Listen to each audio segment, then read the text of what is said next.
tal, mis hermanos? ¿Cómo se encuentran? Bueno, acá andamos de vuelta, seguimos medio encerrados. Hoy volvemos a capítulo 6 de Juan. Están viendo Juan, nosotros acá en la iglesia también, y el mismo capítulo, Jesús, el pan de vida, así se titula.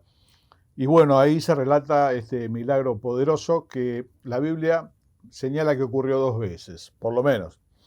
Esta es la alimentación de los 5.000. La gente había seguido al Señor desde muchos lugares y viendo al Señor que el lugar era desierto, bueno, que no tenían dónde comprar, dónde ir, le dijo a sus discípulos que le diesen ellos de comer. Hay toda una enseñanza muy linda en eso, no son los versículos de esta noche, lo decimos para contextualizar.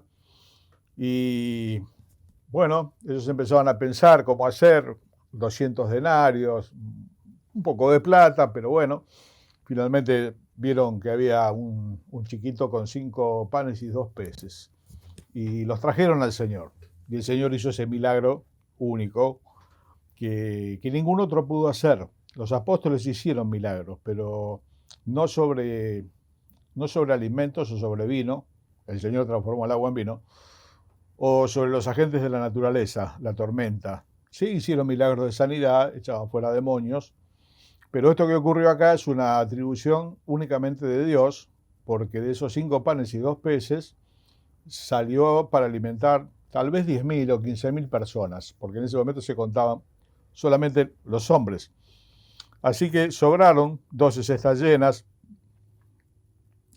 y esto, enfervorizó a la gente. El Señor entra en la barca, los discípulos, entran en la barca, el Señor se retira a orar, y bueno, ya no había otra, entonces el Señor llega a los discípulos caminando sobre el agua, como nadie pensó que podía llegar, ¿no? Siempre pienso que hubiese sentido lo mismo que los discípulos. Ya no queda otra barca, el Señor no está, ¿cómo va a venir? Es el cómo que nos atormenta a todos los creyentes, ¿no? Tengo este problema, ¿cómo se va a solucionar? Bueno, el cómo es de Dios. A nadie se le hubiese ocurrido que el Señor iba a venir caminando sobre el agua, y así vino. Otra atribución solamente de Dios. Vencer las leyes de la gravedad que Él mismo creó. Y decía que el milagro es único porque el Señor creó de la nada. No, de los 5 panes y 2 peces salieron cantidad de panes, cantidad de peces, y la palabra que se utiliza allí es la misma de Génesis, crear de la nada, bara, crear de la nada. Bueno, nosotros creamos a través de la materia, recreamos la materia, pero Dios puede hacer materia de la energía. Y de la energía de su palabra surgieron, vaya a saber cuántos kilos de peces, de pescado, cuántos kilos de pan. Bueno, ahora, toda esta gente quedó entusiasmadísima y dice el texto bíblico que subieron en las barcas y se fueron al otro lado, lo siguieron al Señor. Y este es el texto que tenemos esta noche y otros versículos más que están más adelante y leeremos después. Dice que le hallaron del otro lado del mar, capítulo 6, verso 25, y hallándole al otro lado del mar le dijeron: Rabí, maestro, ¿cuándo llegaste acá? Respondiendo Jesús les dijo: de cierto os digo, que me buscáis, no porque habéis visto las señales, sino porque comieron del pan y se saciaron. Trabajen no por la comida que perece, sino por la comida que a vida eterna permanece, la cual el Hijo del Hombre os dará, porque a este señaló Dios el Padre. Bueno, se había producido una conmoción tan grande que no lo encontraron y se fueron al otro lado, y dice el Señor: ¿cuándo viniste acá? Si no había otra barca, si los discípulos se fueron. Y el Señor les dice esto, que es un versículo clave en la Escritura, ¿no? De cierto os digo, siempre que se repite esto, es como diciendo verdaderamente te digo, es una forma de afirmar una realidad. Ustedes no me siguen por las señales, le dijo el Señor. Ustedes me siguen porque comieron y se saciaron. Bueno, Dios no puede ser burlado, dice la palabra de Dios. Y el Señor Jesús, siendo Dios, sabiendo los pensamientos de las personas, se dieron cuenta que no fue el milagro, esa señal tan grande, tan grande.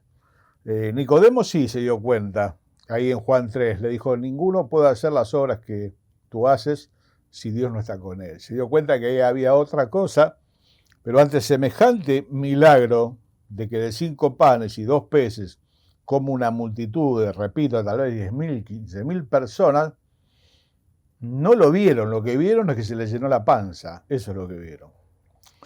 Y tiene mucho que ver con el ser humano y por qué buscamos a Dios. ¿Por qué buscamos a Dios? Yo siempre que leo este pasaje digo, bueno, ellos lo siguen porque comieron y se saciaron, se solucionaron el problema. Nadie reparó en el milagro.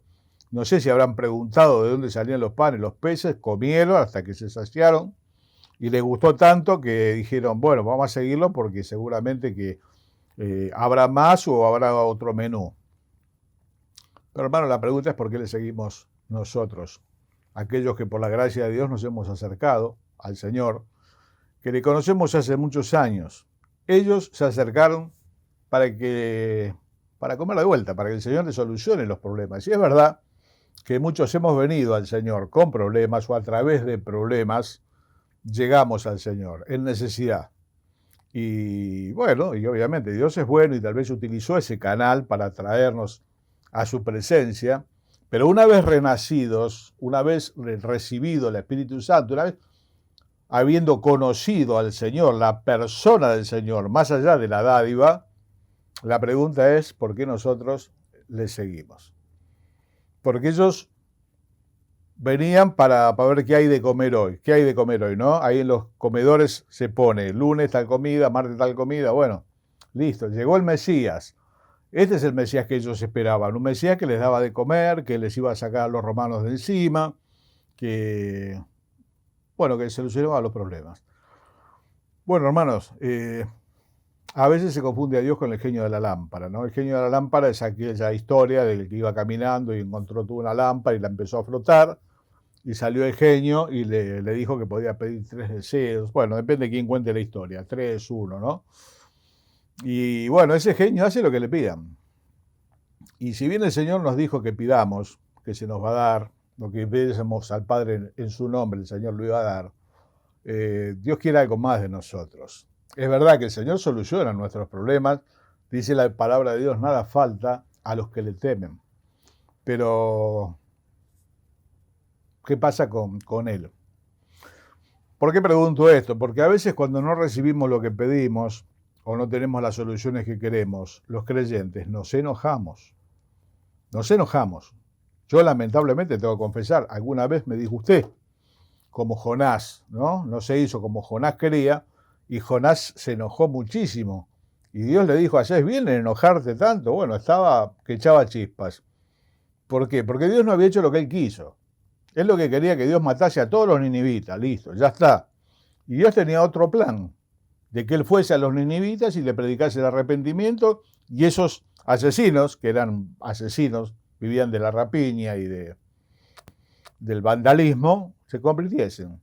Y la palabra de Dios dice que se arrepintió desde el menor hasta el rey. Bueno, pero él se enojó muchísimo. A veces, hermanos, nos puede pasar esto. Repito, en la gente que no conoce al Señor es justificable. Tiene problemas y muchos de nosotros llegamos a través de problemas. Pero no podemos continuar la vida de la misma manera, hermano. ¿Qué pasa cuando Dios no nos cura? ¿Qué pasa cuando Dios no nos da aquello que le estamos pidiendo hace mucho tiempo? ¿Qué pasa cuando Dios no hace como nosotros queremos? Todos tenemos algún plan en mente. Y bueno, hermano, la verdad es que a veces caemos en ese pecado, que Dios es tan paciente y tan misericordioso que nos sigue llevando de la mano. Pero hermano, si ya tenemos algunos años de camino, no tenemos que abusar de ese tipo de cosas. Yo conozco hermanos que hace años que están enojados con Dios, porque familiarmente no recibieron lo que querían. Muchísimos motivos. En vez de aceptar, como aceptó aquel hombre que sufrió tanto, Job, la muerte de sus hijos, que eran 10, de sus bienes y también de su salud. Y dice que en todo esto él no faltó, no perdió la integridad. Hermano, ¿por qué le seguimos?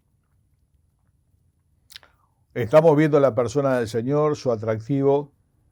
Había una vieja poesía, dice, no me tienes que dar porque te quiera. No me tienes que dar porque te quiera. Es la que comienza diciendo, no me mueve mi Dios para quererte el cielo que me tienes prometido. Ni me asusta el infierno tan temido para dejar por eso de ofenderte. Muéveme verte, clavado en una cruz escarnecido.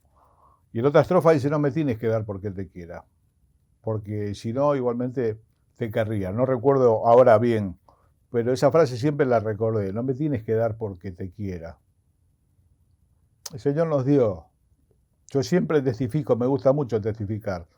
Dios superó mis expectativas, totalmente. Primero que jamás pensé en ser creyente en los primeros años de mi juventud, cuando no conocía a Cristo. No conocía esta vida de fe, esta forma de vida, y jamás pensé que me iba a pasar lo que me pasó. Y una vez conociendo, tampoco pensé que Dios me iba a traer hasta donde me trajo. Es verdad, Dios nos dio mucho. Dice que nos rodeó de favores y misericordias. Pero hermano, la pregunta vuelve, ¿qué pasa cuando no es como nosotros queremos? Hermano, ¿estás enojado con el Señor? Decían los amigos de este hombre que sufrió tanto, de Job, no es sabiduría enojarse con el Omnipotente. No es sabio enojarse con el Omnipotente. La mota de polvo que somos nosotros en el universo, de repente se levanta con los puños cerrados al cielo y nos enojamos. Y a veces ya queremos dejar el camino. Y muchas personas dejaron el camino, porque Dios no le dio lo que ellos querían o no hizo como ellos querían. Tengamos cuidados, hermanos, nosotros también de este pecado grave, que lo único que hace es arruinar nuestra vida, hermano. Nuestra vida a Dios ni le agrega ni le quita. Él se deleita en hacer misericordia. Pero el favor nos lo hacemos nosotros, a nosotros mismos, cuando recibimos con mansedumbre su voluntad, lo cual no es fácil. Otro dijo, si conociésemos el futuro, su voluntad, abrazaríamos sin pensar, porque sabemos que es lo mejor, si conociésemos el futuro. Ahora, tomarlo por la fe, dar gracias en todo, es muy difícil, porque a veces no me dio lo que le pido, no hizo como yo quería, no me sanó, tantas cosas más que están en la soberanía de Dios. Muchos creyentes tenemos problemas con la soberanía de Dios. Es un atributo más de Dios, como la misericordia y la justicia y tantos atributos más, que son hermosos, especialmente la misericordia, la gracia, pero la soberanía es un atributo divino que haya la persona de Dios. ¿Qué significa? Que Él hace como quiere. La palabra de Dios dice, Él no da cuenta de ninguna de sus razones. Dios no puede ser emplazado. Dios no puede ser demandado. Alguna vez hemos escuchado acerca de demandar a Dios. Bueno, a ningún creyente sensato se le va a ocurrir en su vida hacer tal locura. Dios no puede ser ni convocado ni demandado. Dios es bueno, oye la oración, habita en la altura y la santidad con el que le teme, con aquel que hace justicia, que teme a su palabra, pero nada más, hermanos. Nada más, nunca nos olvidemos que todo lo que tenemos es un regalo que Dios nos ha dado, que se deleita en hacer misericordia, como, bueno, a años luz nosotros nos alegramos cuando damos a nuestros hijos. A todos los padres, en su sano juicio, nos alegra dar a nuestros hijos. La palabra de Dios dice que no es de los hijos atesorar para los padres, sino de los padres para los hijos. Y nos da mucha alegría darles y que ellos siempre estén contentos y tengan una sonrisa. Bueno, hermano, cuanto más el Padre que está en el cielo se deleita en hacer misericordia. Pero ¿qué pasa cuando no? Bueno, hermano, para pensar. No sé en qué situación estás, cuál estás atravesando, pero te digo de vuelta, no es sabio contender con el Omnipotente. Es una necedad, es una locura. Sin embargo, a los seres humanos se nos ocurre. A los que no conocen a Dios, sí, seguro, hay gente que blasfema contra el cielo. Pero a los creyentes, y a veces nos enojamos como Jonás, y nos enojamos mucho, ¿por qué? En síntesis, porque no hizo como nosotros queríamos. Entonces el Señor le da el consejo que a todos llega. Trabajen no por la comida que perece, sino por la que a vida eterna permanece, la cual dará el Hijo, porque a este señaló el Padre. No, no es solamente lo temporal. Dios tiene un plan para la vida de los hijos de Dios tan grande que afecta a lo temporal y lo eterno. Este plan de Dios que comenzó, esta buena obra que comenzó en vos y en mí, se va a completar con planes que Dios tiene en la eternidad y cosas que no comprendemos. Dicho con todo respeto, tenemos como la mitad del mapa del tesoro, nos falta la otra mitad, entonces ahí entenderíamos y nos dejaríamos de pelear y discutir, ¿no? Lo que hoy se dice tener el diario del lunes debajo del brazo, ya sabemos los resultados. Bueno, un llamado más a la fe, un tirón de orejas del Señor, trabajen, no por la comida que perece, por lo temporal, solamente lo temporal. Como hijos de Dios no podemos vivir solamente pendientes de lo temporal, así vive el resto de la humanidad. Tenemos aspiraciones que son espirituales. Dios tiene proyectos que son espirituales y son más importantes que los temporales. Él sabe de qué cosas tenemos necesidad antes que le pidamos. Ya sabe lo que nosotros queremos. Igual se deleita en escuchar y se deleita en dar. Pues ya lo sabe. Somos nosotros los que tenemos que entender que hay algo más que la comida. La comida es una figura de lo temporal. Algo más que la comida. Así que bueno, el Señor sigue hablando con ellos. Entonces ellos le dicen, ¿qué debemos hacer para poner en práctica las obras de Dios? Respondiendo, le dijo, esta es la obra de Dios, que crean en el que Él ha enviado. Bueno, hermano, ¿qué tenemos que hacer? ¿Qué es lo mejor que podemos hacer? La gran obra. Todos le queremos dar algo al Señor, ¿no? ¿Qué es lo mejor que le podemos dar? Y bueno, a veces le queremos dar las canciones, mejores canciones, y bueno, y nuestras ofrendas, y horas de servicio, sí, también. Y es para el Señor, y como se suele decir, para el Señor lo mejor.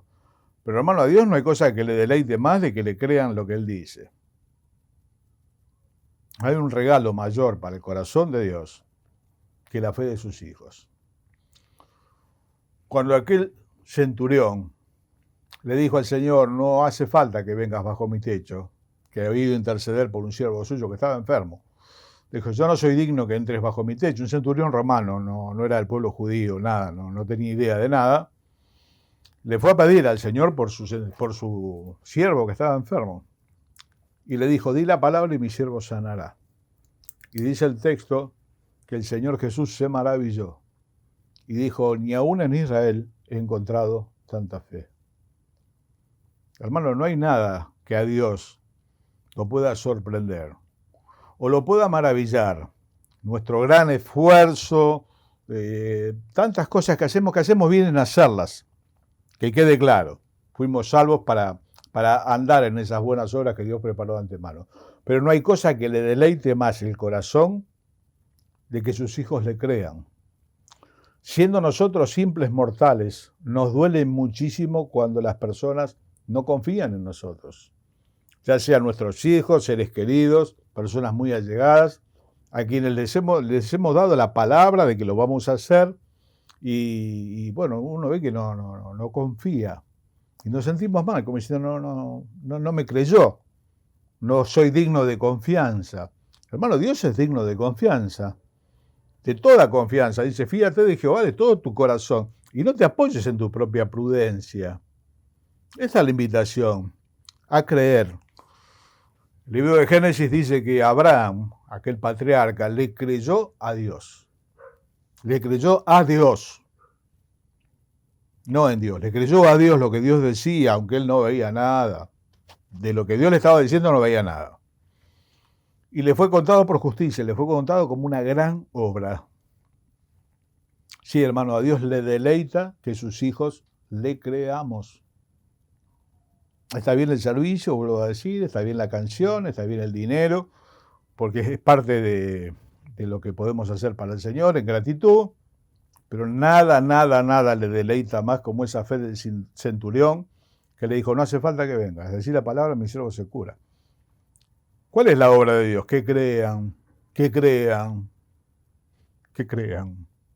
a Dios, que las palabras que Él ha dicho a tu vida, que no son para todos iguales, si bien todos tenemos la misma Biblia, hay algunas promesas, algunas palabras que tienen que ver con su voluntad para nuestra vida, que no son las mismas de nuestro hermano que se sienta al lado. Bueno, eso que el Señor te ha dicho, eso que tenés en el corazón, bueno, hermano, eso es lo que tenemos que creer. Yo sé a quién he creído, dice el apóstol Pablo. Yo sé a quién le he creído. Y tiene poder para guardar mi depósito para aquel día. Y a Dios le encanta, hermano, que le crean. Le encanta, le maravilla. Dos cosas sorprendieron al Señor. La fe de este centurión y la incredulidad de la casta religiosa. Y dice que los miró con tristeza y con enojo. Esa incredulidad sistemática, que parece que siempre Dios tiene que dar examen. A ver si esta vez lo va a hacer, a ver si esta vez... Hermano, ¿ya cuánto hizo? Los que llevamos muchos años en el camino, ya no tendríamos que dudar más.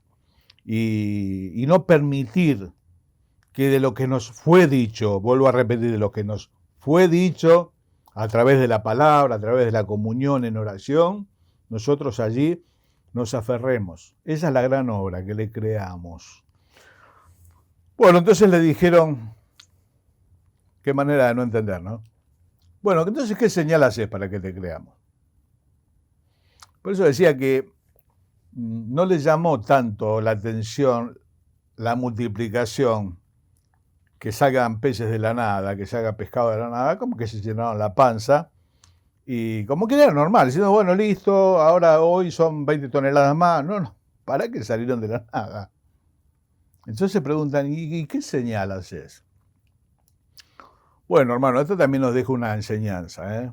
El milagro, por poderoso que sea, no siempre convierte el alma. El milagro como este, que es un portento, que vuelvo a decir, no lo pudieron hacer los apóstoles, nadie, ni calmar la tempestad, ni multiplicar la comida, ni convertir el agua en vino. Solamente el Señor Jesús hizo esto. Después de eso, ellos preguntan, ¿y qué señal haces? Y el Señor le podía decir, ¿y vos qué canal estabas mirando? Cuando multiplicamos los panes y los peces, ¿qué más te tengo que mostrar? ¿Qué manera de no entender? Pero yo muchas veces no me siento tan lejos de esta gente, ¿no? El milagro, hermano, no siempre convierte el alma. La palabra de Dios sí, la ley de Jehová es perfecta, dice el Salmo 19, convierte el alma. Y lo otro no. Pero bueno, cómo nos gusta el milagro a todos, ¿no? Si lo pudiésemos ver. Verso 31, dice, nuestros padres comieron el maná en el desierto, como está escrito, pan del cielo les dio a comer. Le respondieron ellos, como diciendo, ¿vos qué haces? Moisés dio el maná en el cielo, que venía del cielo. Cuando ellos salieron al desierto, uno de los grandes temas era que vamos a comer. Y bueno, Dios hizo que todos los días lloviese sobre el campamento como unas semillas de culandro, a ver si me equivoco a veces, con la D o con la T. Y amasada en el mortero, eso era la comida para que ellos pudiesen subsistir en el desierto. No había dónde ir a comprar. Y el agua salía, y alguna vez salió agua de la roca. Y así los mantuvo 40 años en el desierto.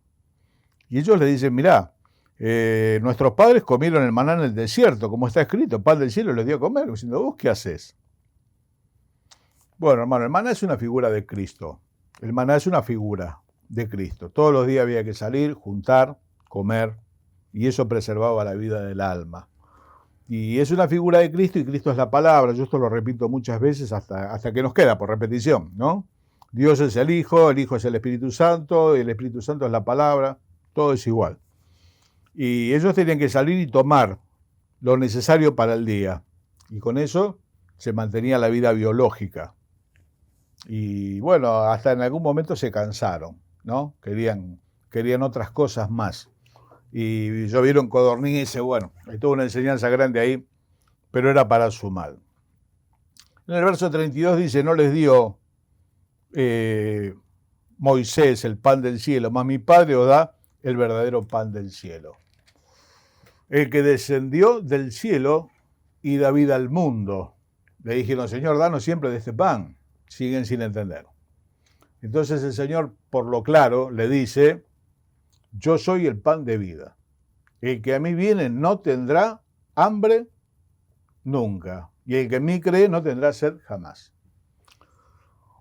Ahí el Señor les corre directamente el telón. Bueno, el maná era la figura. Y el Señor es la esencia. Yo soy el pan que descendió del cielo y produzco verdadera saciedad. Sí, hermano, el pan de todos los días no sacia. Por eso el Señor dijo, no solamente de pan vivirá el hombre, sino de toda palabra que sale de la boca de Dios.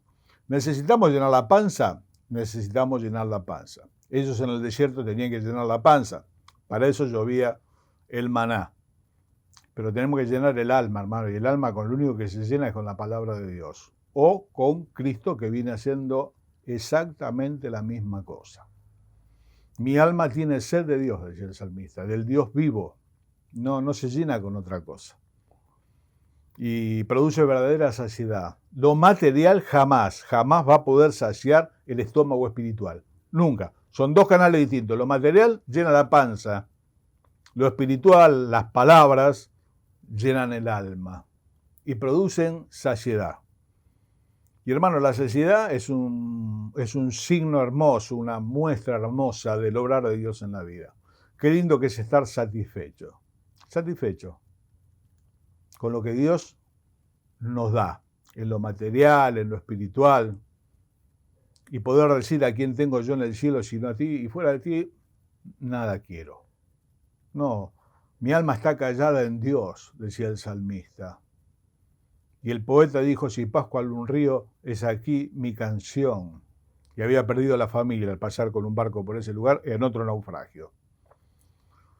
Bueno, hermano, él sacia el alma hambrienta. A veces estamos insatisfechos los creyentes. El problema de este mundo en el que vivimos es la insatisfacción. Y no le faltan cosas, pero no llenan el alma. Entonces, si un problema grave tienen las personas, es insatisfacción. Lo buscan en lo material, pero en realidad la insatisfacción es espiritual. Están buscando el camino equivocado. Están esperando el colectivo en el lugar equivocado. No, lo de acá abajo no puede llenar el alma, jamás. Mi alma tiene sed de Dios, dijo el salmista, del Dios vivo. Por lo tanto, hermanos, resumiendo, el Señor sostiene la vida de nuestra alma con su palabra. Dulce refugio en la tormenta. Es Jesucristo el Salvador. Él me alienta y me sustenta con su palabra y con su amor. Y vengo a reposar en Él. Él es mi amigo fiel. Estoy satisfecho, le dice la palabra de Dios, como el niño recién destetado de la madre, ¿no? Cuando los chicos toman el pecho y quedan transpirados y están saciados y después de eso viene el sueño. Y cuando nosotros nos llenamos de la palabra de Dios y de la comunión con Él, hermano, no importa si lo que vamos a comer es pan, después si es carne, no importa tanto si tenemos auto, si no lo tenemos. No. No digo que lo material no sea importante, digo que no puede ser prioritario. Primero es lo espiritual, después es lo material. Bueno, y cierra el Señor Jesús esta enseñanza en el versículo 47, saltamos unos pasajes. Y nuevamente en forma abierta, dice, de cierto os digo, el que cree en mí tiene vida eterna. Yo soy el pan de vida. Vuestros padres comieron el maná en el desierto y murieron. Este es el pan que descendió del cielo, para que el que de él come no muera. Abiertamente ya. Yo soy el pan de vida. Y el que cree en mí tiene vida eterna. Los padres comieron el pan en el desierto, sí, pero se murieron. Hermano, el pan, que es el Señor, que Él es el pan, que se come. Que se come es una figura, como decimos siempre, lo que se come es su palabra. No solamente da satisfacción al alma, que podemos atravesar esta vida satisfechos, esta vida tan materialista, que donde se valora no lo que la persona es, sino lo que tiene. En esta carrera vamos los creyentes, donde a veces queremos también tener para hacer, entramos en esa carrera equivocada de los que no conocen a Dios. No, hermano, la palabra de Dios sacia, el Espíritu Santo, cuando gobierna el corazón. Sí, también hay que comer, después vamos a tener que comer, si no, no nos vamos a enfermar. Sí, está claro, pero es secundario. ¿Queda claro, hermano? Lo primero, lo indispensable, lo necesario, una sola cosa es necesaria. Dijo el Señor en una noche que yo me imagino que estarían cocinando. Yo creo que Marta estaría cocinando algo para el Señor. Pero María había escogido lo espiritual, lo prioritario, escuchar. estar con el Señor y escucharlo. Leí hace poco uno de los tantos cartelitos que mandan por WhatsApp y decía, no ores hasta que Dios te escuche. Orá hasta que vos lo escuches a Él. Y abiertamente el Señor dice, yo soy el pan de vida. Y este pan sostiene no solamente en esta vida, es el pan que te va a sostener a vos y a mí también en la vida eterna. No, hermano, nuestra vida no termina en el cementerio. La vida de los hijos de Dios se completará en la eternidad. Y el Señor es poderoso para guardarnos sin caída y presentarnos delante de su gloria con gran alegría. Por eso decía Pablo, yo sé a quién he creído. No solamente me da de comer o me da la ropa o lo que necesito, que es importante, claro que es importante, me da lo más importante, me da los bienes, me da su persona, me da su espíritu, me da su palabra. Diré un montón de veces más hasta que quede fijo el concepto, que es lo mismo. Así que, hermano, ¿quién es el Señor para nosotros, no? ¿Por qué le seguimos? La gran pregunta. Porque comemos y nos saciamos y nos enojamos cuando las cosas no nos llegan a tiempo y todo lo demás. Si sacia, a lo mejor no lo conocemos bien. ¿Y qué es lo que sacia tu alma? Y bueno, tener esto o aquello no se termina nunca, hermano. No, eso es correr tras el viento. Sacia nuestro corazón la palabra de Dios, la presencia de Dios, la comunión de los santos. ¿Cuánto estamos extrañando reunirnos otra vez? Me hace bien cuando me encuentro y canto con el pueblo de Cristo, decía el poeta. El Señor le bendiga mucho. Hasta pronto y quiera Dios que ya en las próximas nos podamos encontrar así en forma personal. Entre tanto les mando un fuerte abrazo. El Señor les bendiga.